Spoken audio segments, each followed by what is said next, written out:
Hey everybody, welcome back to Video Game. So during a fun and exciting episode for you guys this evening, because a few weeks ago I talked about Cosam the Great and his efforts to recreate lost consoles via new PCBs, donor parts, and a little bit of engineering.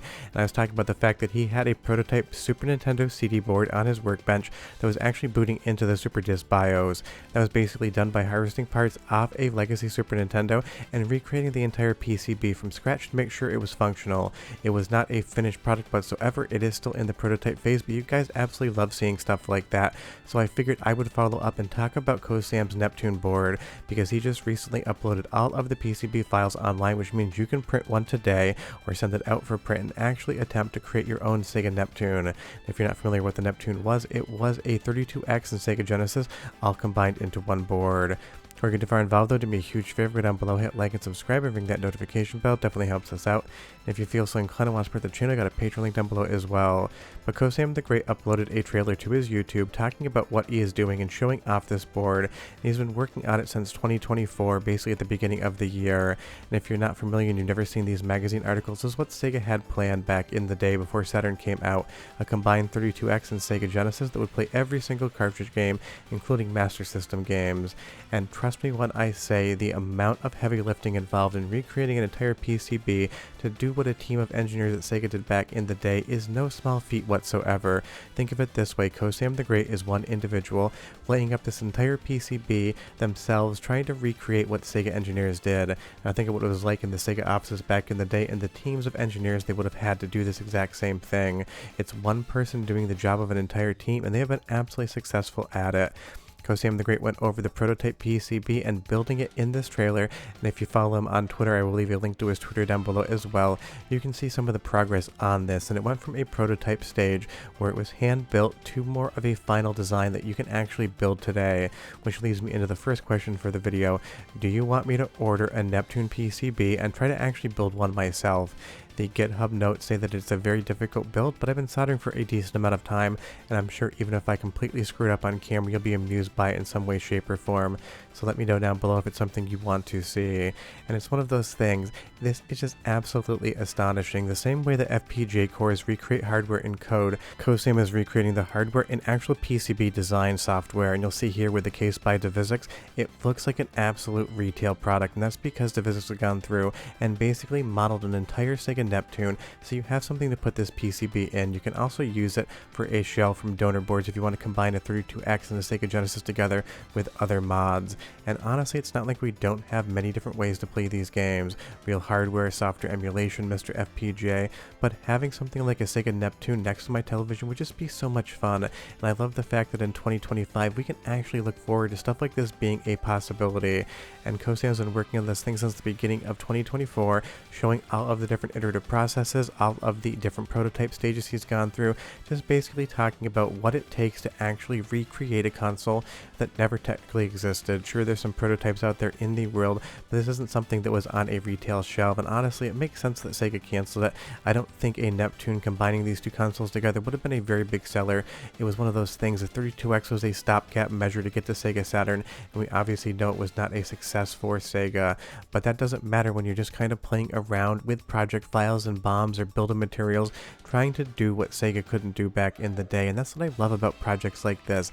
They just basically create an alternate reality that we never actually had. And if we take a look at Divisics' case here as well, I will say this is absolutely speaking my language as far as design is concerned. This 100% looks like something that Sega would have shipped back in the day, and that's because it's at least partially inspired by what Sega did show off in magazines.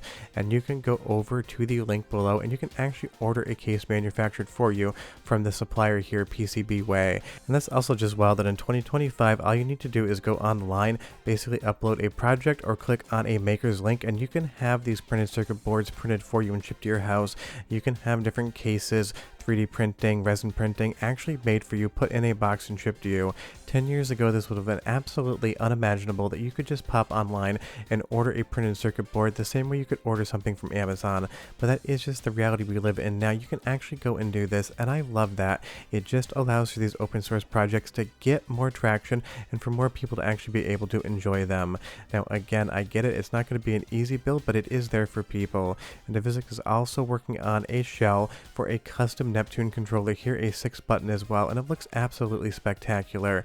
I can't wait to see more stuff like this as physical, tangible products that people can actually pick up, even if it isn't from Divisics. Maybe another modder out there will print some of these shells off and recreate some of the hardware, whether it's the console or the actual controller, because I'm sure some different people are going to be working on these for sale. And I will say it's definitely a way more elegant design than my current hardware solution, which is a Sega CDX with a 32X on top of it. Yes, it functions, but you can't actually open up the disk drawer very wide. When the 32X is attached, you kind of got to just slide that CD in carefully without scratching it. This was not the intentional combo from Sega back in the day, and while I love its oddball status, something like a Neptune would just be way more fun to have next to the television. And interestingly enough, this is not the only recreation Neptune that is going to be coming to people.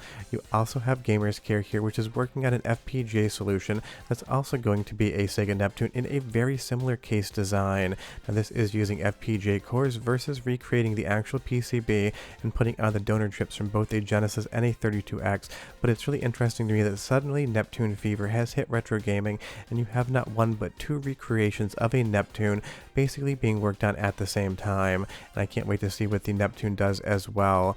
And Cosam even stated that for the Neptune, all of the boards are up on PCBWay as well as JCL PCB, so if you do want to order them, you absolutely can do that. In the background, I've been noodling around with some PCB layups as well for some arcade boards that I really want to work on, and I will say kind of trying to design a PCB is both a frustrating and really rewarding experience.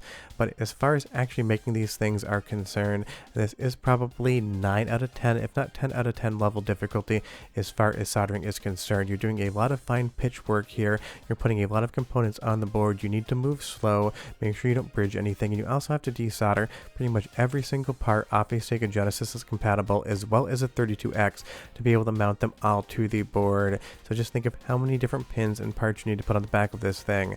I could technically pull it off. It would probably take me 80-100 hours to actually do it. I wouldn't do it on camera because it would be way too difficult to try to solder all of that while working around a lens. But if it's something you really want to see me do, leave me a comment down below, and maybe I'll at least order the PCB, show it off, and kind of talk about the process in doing it, because I would love to have this next to my television. And it does come with some improvements like triple bypass, and it of course comes with a few limitations as well, which are all spelled out on the GitHub page if you do want to actually take a stab at doing this.